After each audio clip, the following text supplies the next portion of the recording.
Yeah, when people find out what profession I'm in and they look at me like, oh, you poor thing, like they feel sorry for me. Don't feel sorry for me. My profession is no different than the brain surgeon, you know.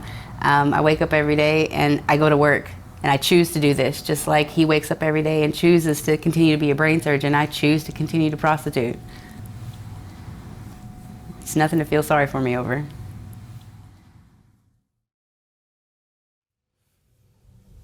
All right, Tasha.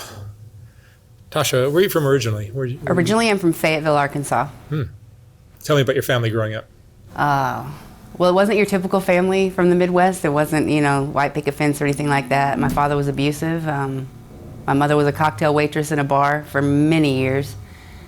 So early on in life, I came up in a bar, if that makes any sense. You know, after she left my dad, literally in the middle of the night, I remember her wrapping me in a blanket. It was storming outside, and we just took off, and that was it. She moved us to a housing project that was god awful. Lots of rodents and bugs, and that's where it all started. Applegate. How would you describe your childhood? Fairly. I mean, aside from being, you know, not having a lot of money, and it's just, you know, single parent home after my mom left my dad, it was fairly happy. Spent a lot of time with my grandparents, but you know, when I was with my mom, it was a struggle. I mean, we out every day to survive. You know, she worked 2 jobs, and I didn't find out till later in life she was also prostituting on the side. Yeah. I found that out once I was an adult and had actually got into the game myself, and then found out, you know, that she had also had her way with that as well. So, how did you first get introduced to the game? I kind of got bamboozled, really. I think every girl does. I met a guy. I'll leave names out. I don't want to, you know, get anybody in any trouble or anything like that. But I met a guy, and he actually asked me to move some dope for him, sell some dope. And so that's initially, you know, how I got started. Come to find out, a few months in, he's a pimp. And we had gone out of town, supposed to be going on a run, you know, to pick up some dope. And how he didn't have money for a hotel room, I don't know. Or if that was just, you know, the story he gave me. But he put me in a position where it was like, okay, this is what you're gonna do. You're gonna go out here and you're gonna sell some pussy, and we're gonna get the room, you know, and then you know, do what we need to do and go back tomorrow, you know, go back home tomorrow. And this was in Dallas, Fort Worth. So I'm in Dallas, I don't know anybody, and this guy that I've trusted for, you know, several months now, moving all his dope for him, is telling me I have to do what? Okay. You know, he threatened me a few times, and because I wasn't going at first. That was real uncomfortable with it. Get kind of emotional. But you know, a person can only threaten your life so many times. You know, I'm gonna leave you the trunk of a car in the middle of Dallas. Nobody will ever find you. Nobody will miss you, kind of thing. And so I turned my first trick that night. $500, probably the easiest and the hardest $500 I've ever made in my life. And then it was kind of like I was locked in. You were how old? That was it. I mean, how old were you? 21. 21. And I'm 41 now, so, you know, 20 years I've been doing this. But yeah, I was locked in at that point, and nobody told me, okay, if you do this, there's no way out. You know, if you do this, you're stuck for life, you know. And that just started a long laundry list of just bullshit. You know, but it's survival, and just struggling to survive. That's how I got the scar on my face. And that actually is fairly recent. Who gave you that? A pimp and a hoe. He held me down, and she cut my face. Where'd this happen? This actually happened in my hometown. Been home for about 3 months, and you know, business was slow. It's small town America. You know, you get business, but it's not much money. And does this game operate in every city, does. large and small? It does. It really, really does. It's so under the radar for so many people. Yeah. Except on Figueroa Street, it's pretty under the radar. Bro, even where I'm from in Fayetteville, you know, that you could be sitting in a room full of hoes and not know it. You know, they use a website, Skip the Games, and we post, post photos and a little ad that says, like, hey guys, if you're looking for some fun type shit, and then they call you on your. Usually we use like a text now number or something like that, call you on your number, and normally if you have a pimp, that's who they're talking to. They don't know that. They think they're talking to you. There's a lot of girls on Instagram that are doing that. Set it all up, and then, next thing you know, you're getting picked up or meeting somebody at a hotel or whatnot. And it's weird because like on these websites, there's like a menu, if you want a quick visit or half an hour, whatever, and then there's like a menu of services that you perform, and guys just go on there and they pick you out and they pick out what they want and they text the number and you set up to meet.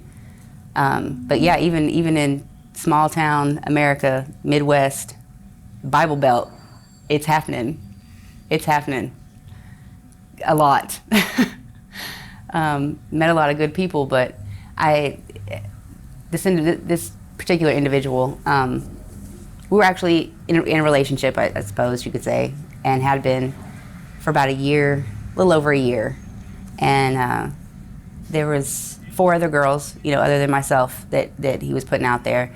And me being the oldest and having been with him the longest out of all 5 of us, I made the most money. And that causes jealousy. I mean, it causes a lot of friction, especially when the girls like whoever your pimp is or whatnot. And he was an attractive guy, and one of the younger girls, she'd only been with us about 3 weeks. She didn't like me. We bumped heads a lot, and he left me in charge of these bitches, keep them in line, make sure that they're going to calls and whatnot. Because like I said, after I was telling you when I got here, after years of doing this, I've developed a few health issues. My legs swell a lot if I'm on my feet too much. So it was kind of like I was a right hand to him, with this new generation coming in. And she went to him. I was gone out on a play, and she went to him and bitched and complained, and I hurt her feelings, and I guess he was a little sweet on her too. And for whatever reason, she didn't want to have to work with me anymore. And so I came in from making my play, and he was waiting kind of behind. There's like came into a foyer, and when I opened the door, he was back behind the door. And I walked around, the side of the door and turned to close it. And when I went to close it, he grabbed me from behind and just had my arms like this, and immobilized me. And she just got in my face and was just screaming at me that she was gonna take me out of the game. She didn't want to deal with me anymore, and he was totally with it. And next thing I know, I heard a loud crash, and what it was, she took a beer bottle and she hit me right here with it, and cut my head open up here. And then she took the broken piece of the bottle that was left in her hand and just stabbed me in my face, just ripped my face open. And they just left me there, laying on the floor. I really didn't know what was going on, I didn't know what I'd done to deserve that. And I wasn't really, I knew I was hurt. I knew that, I was injured or whatnot. I didn't know how bad. My face was laid open probably a good 3 inches from here to here. I'm sorry. That kind of betrayal is it's tough. It's part of the game, though. It is, and people they turn on you in an instant, at any moment. You always have to watch your back and make sure that you can protect yourself. You don't have any friends. You have no friends, and there is no trust, and that's a hard lesson to learn. And I knew that, and it's like I tell many girls since this happened, don't ever let anybody catch you slipping, because they can take your life in an instant. And that was I don't know if that was the plan that night, or if she just wanted to permanently disfigure me, or what it is she wanted to do. But I laid there about probably a good 30, 45 minutes. And then one of the other girls came into the house. They took off. Like after they did this, the two of them just took off. One of the other girls came in and I was covered in blood and I was just in and out of consciousness. And she picked me up and she's like, I'm gonna take you to the hospital. And she was as brave as she could be. She just started knocking on doors. You know, we didn't know anybody where we were at, and she just started knocking on doors, and this woman said she would take us to the nearest urgent care, and it was downtown. Probably it's like 3 a.m, you know, and like I said, small town America. We get to the urgent care, and of course police meet us there, and they want me to talk to them and tell them what happened. You know, and I refuse to talk. I'm not a rat. I'm not, you know, going to give anybody up. And got my face sewed up and whatnot. And then the first time I saw it, they didn't want me to look at it at the hospital. It was pretty gnarly. The first time I saw it, I passed out. Like I walked into the bathroom. I was getting ready to leave the hospital. And I walked into the bathroom and flipped the light on, and it was just like I didn't have any idea who was staring back at me. And I had a knot on my head that probably stuck out 2 inches, starting to turn colors already, you know, bruise and everything. And then just this life-changing gash across my face, 19 stitches down my cheek. And I've had 2 surgeries since then. I went to jail not long after this happened, probably about a month after it happened. I got picked up on some warrants. And I still had stitches in my face.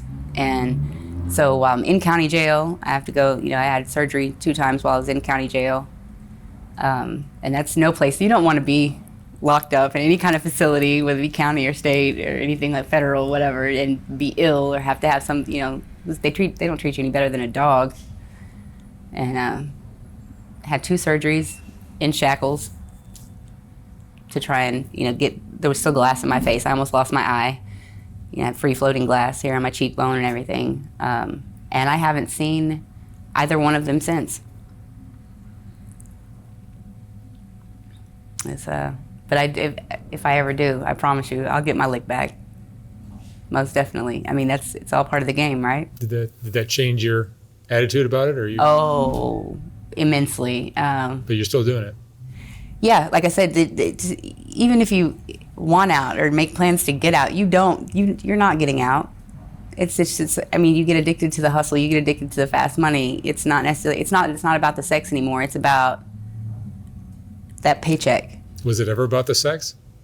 Or is it always about money? It's all the primary focus has always been money. Let me ask this. This is an important question. Are drugs a part of your life? They were. And you know, is that what got you into it in the first place? That's what made it easier. That's what got me on drugs, really, honestly, because it made it easier. If I was high, if I'm high, I don't have to think about what I'm doing, you know. And what was your drug? Initially, my drug of choice were benzos like Xanax and Klonopin. You know, I was at one point at the height of my benzo addiction, which I still use benzos. I was probably snorting like 5-6 bars a day.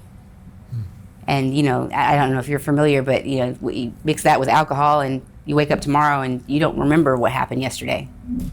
So, you know, that makes it even easier to go out and do this shit.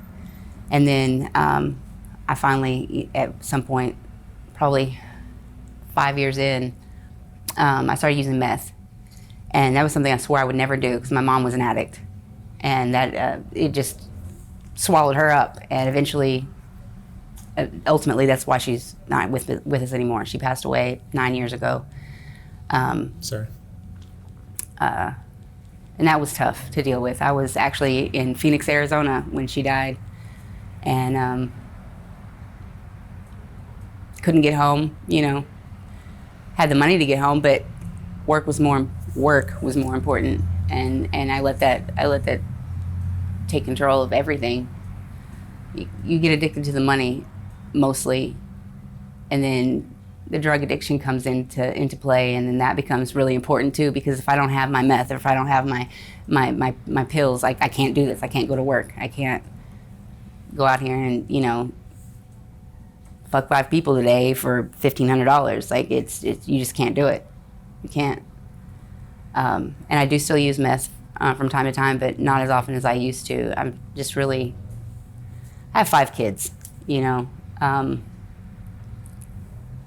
and Who's raising them? their dads. Yeah, my oldest one, he's 20, so he's on his own. And I've got a 14-year-old daughter, an 11-year-old daughter, and a 9-year-old son, and an 8-year-old son. And the last thing I would ever want is for my girls to get involved, you know, in a life like this. So in 2018, my life was like spinning absolutely out of control. And I was probably at the height of my meth addiction, and I lost our home. And I called their dad. You know, I was just working locally at that point. And I called their dad and the father of my 3 middle children, the 2 girls and my 9-year-old son. And it's like I told him, I said, you gotta come get them, you know. And family and friends have speculated for a long time that I was doing this, but it's not something that, it's like the elephant in the room, but it's the skeleton in the closet. You know, it's like everybody speculates or everybody thinks they know, but it's just something we don't talk about, you know. And that was the first time that I actually like admitted to anybody that this is what I was doing, that I was prostituting. And I let their dad know that, you know, this is what life is now. And your husband knew? No. This is at this point he was an ex, and he didn't know. And that was the first time that I just admitted to any kind of family member, you know, that this is what I was involved in. And he showed up probably 2 hours later and picked up my children, and he's had them since then. I see him probably once a year in the summer. You know, they get out of school for the summer. I'll just go get them. For you? It's real hard. It's real hard because, you know, my children and I are very close. And now it's like their dad doesn't want to, even that one time a year, he doesn't really want to send them to me because he knows what I'm doing.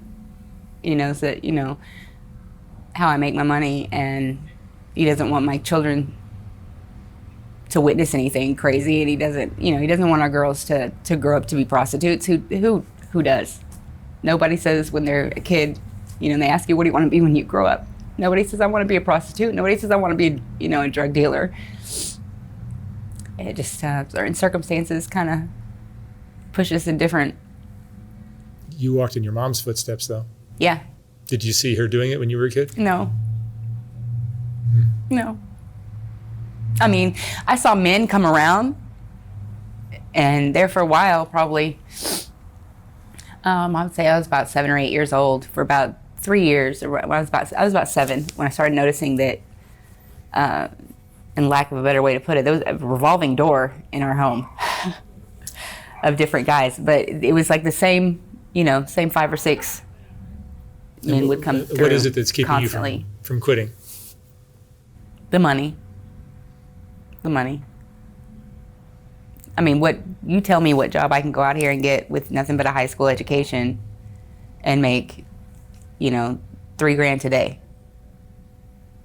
There's not one. Cash money right now, you know? Even though I don't have my kids, they don't want for anything. You give a lot of the money to your kids? As much as I can, yeah. Yeah. I'd say a good portion of my money goes to my children. And to a pimp as well? Oh yeah, he gets his off the top. You know, you go out here and you make a play for 500. As soon as you hit the door where he's at, or back in the car or whatever, you hand it all over, and then he will give back what he feels like I deserve. Can you do this without a pimp? Absolutely, absolutely. You know, and I've gone renegade a few times and just, you know, done it by myself. But for whatever reason, I just feel like it's a lot easier with somebody there to, you know, set the play up, and all I have to do is get dressed, throw on some makeup, and head out the door, you know. And then that's security too. To have a pimp, just to know that there's somebody that if anything goes wrong, there's somebody there that's gonna have your back, sorta. But I've never had anything go wrong thus far, with a customer or anything like that. You've done this in other cities. You've done Dallas and Dallas. I've gone to Orlando, out here. Those are probably the biggest cities I've been to. How long have you been in LA? I've been out here, well, this trip, I've been out here just about a week now. This is my third time to come out to LA. What do you think people don't understand about girls that do this kind of work? They don't understand. Everybody has a story. You know, there's something that puts you there in that position. It's not something that you just, like I said, you don't wake up one day and say, oh, I'm going to be a prostitute today. You know, there's something that led you down that road, that put you in a position to feel like there was no way out, or there's something you had to do, whether it be because you were about to lose your home or your car, or you are homeless on the street, or, you know, whatever your story is. Everybody's got a backstory. There's reason why that we're in this business. But at the end of the day, we're still just like you. We're just like anybody else out here, trying to survive, make a buck, make sure that, you know, we have a warm bed to sleep in and food in our belly, you know. Tell me about your father. Oh, wow. My dad, my biological father, that's a real piece of work. He was real abusive with my mother. I remember, you know, he as a child, he would just beat the living shit out of my mother. And when she got a chance to get away, you know, during one of these beatings, she'd just get up and run. And I remember seeing her like run out our front door of our house so many times, and just jump in her car, and she'd be gone just for days. And he'd tell me horrible stories like that. For a whole week, I thought my mother was dead. So he'd tell me she took off. He beat her up one night, and she took off, and she was gone for days. And I kept asking you know, I want my mom. And he's like, well, I killed her and chopped her up in little pieces and put her in the basement. So for about a week, I'm under the impression that my mother is dead and she's in our basement. And to keep me out of the basement, he told me that there was a midget in the basement that had sharp, pointy teeth and that would, you know, eat me alive if I even touched the door. So I'm thinking that this little person is in our basement feasting on my mother's body parts. You know, that's PTSD is real. And things like that really damage a person, you know? And then when she comes walking in the door a week later, it's kind of like, well, how do you put those pieces together? I thought she was dead, you know? And this went on till she left him. It was just a constant almost every day. Like, she was getting her ass whooped almost every day for nothing, like little shit, you know? He'd ask her for something to drink and she didn't bring it quick enough, so that got her an ass whooping. Or, you know, he'd come in from work and the bed's not made, or the floor's not mopped, or just anything. He would come with any excuse to put his hands on her. And when I was 6, I want to say, maybe 5 or 6, was when she finally left him, and she was by herself. It was just me and her for a while, and that's when I started noticing, you know, that revolving door. But you know, the same 5 men came through all the time, and sometimes all of them in one day. But at that age, you don't put 2 and 2 together to know that, you know, okay, something's not right, or, you know, my mom's doing something strange for a little piece of change. But it definitely makes an impact. Otherwise, I don't think I would have followed in her footsteps. It wasn't intentional. It was kind of like again, survival, you know. If you had your life to live all over again, what would you have done differently? I would have made better choices, obviously, a lot better choices. I probably would have went to college, made better friends. And, you know, it's the people that I chose to surround myself with is what got me in the position I'm in today. Yeah, I would have made better choices, gone to school, furthered my education, and you know, stayed in school. I'm sure that would have kept me out of the street. What's your biggest fear now? Because you're not young in the game. You're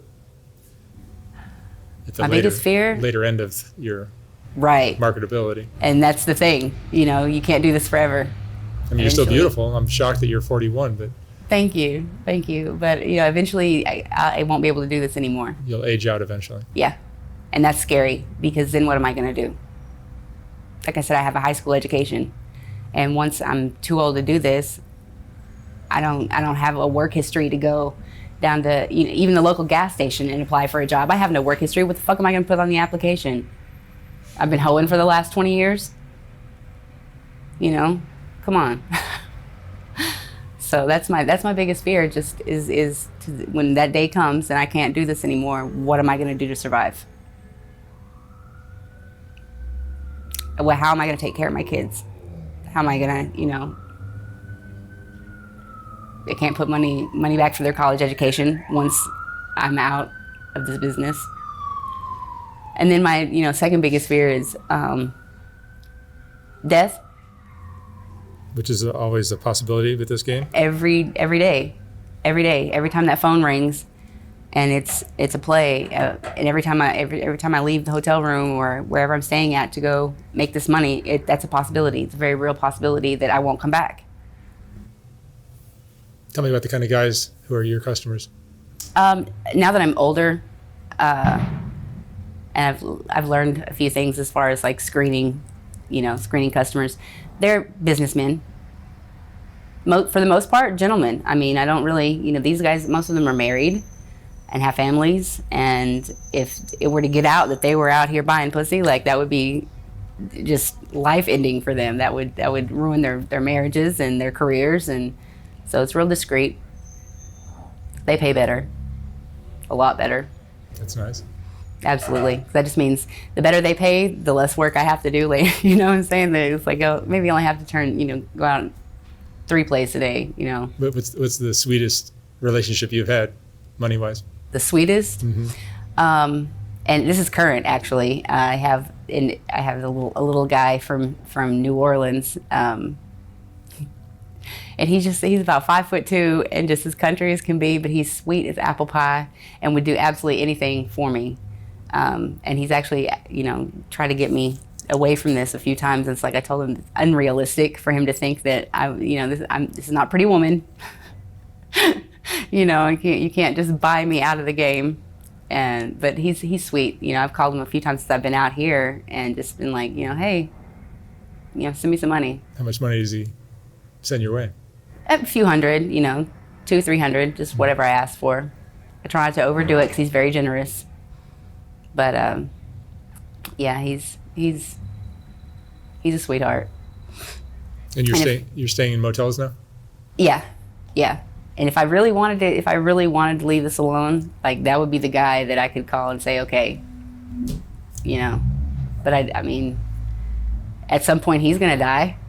Like I said, when I say he's older, he's in his 70s, 60s, 70s, something like that. Oh, really? Yeah. So that doesn't, to me, when I look at that doesn't seem like stability to me because he could die tomorrow. Mm-hmm. And then I don't have that money. And then I'm right back doing this anyway. So I might as well just keep doing what I'm doing. Is this a lonely life for you? Yeah, because you can't trust anybody. Nobody's really your friend. That's got to be hard. Yeah, it's cutthroat, They'll pretend to be your friend and make you real comfortable and then rob you.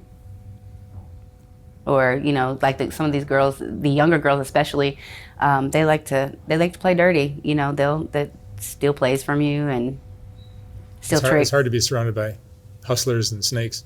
All day, every day. And it just the way that you have to be when you're around these people, it's almost like you got to wear a mask, When in Rome, do like the Romans do, right? I'm not a shady person, but yeah, I can be just as grimy as the next person, as the next motherfucker out here. Just as grimy. How do you think the streets have changed you? On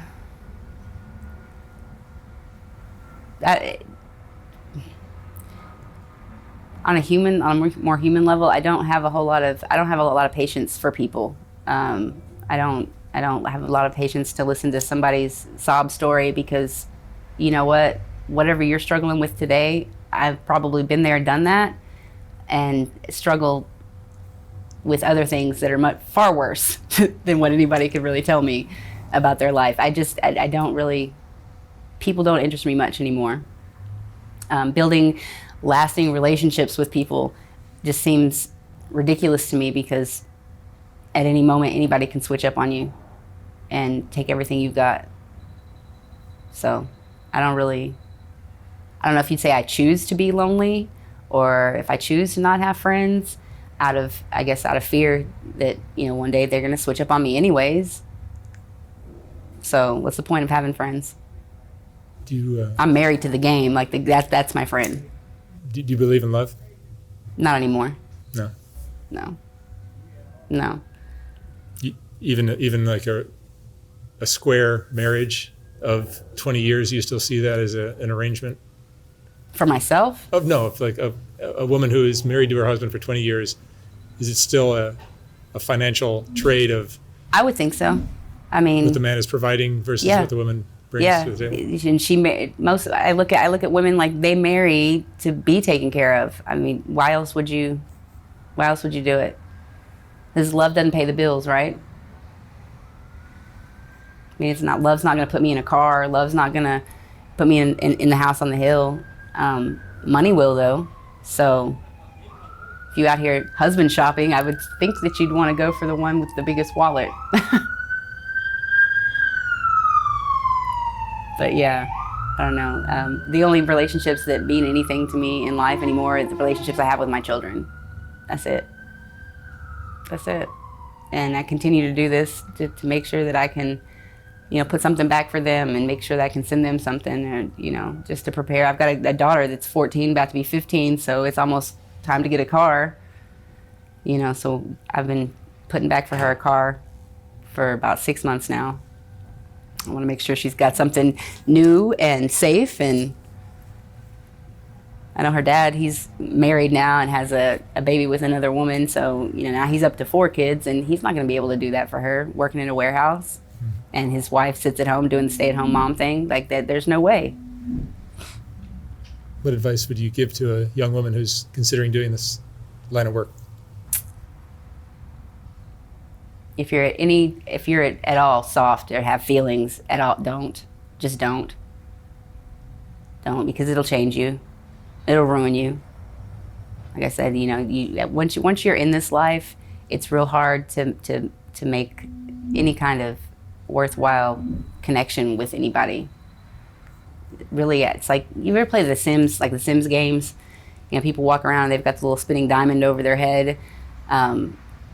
It's like that for me. It's like I walk outside and I just see people and they have dollar signs.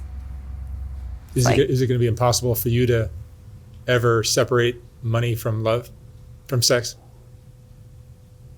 I don't know that it'd be impossible, but I wouldn't know how to go about separating the two. Because you're always going to see a guy as a financial support program. Right. Of some sort. Yeah. Right. A business arrangement.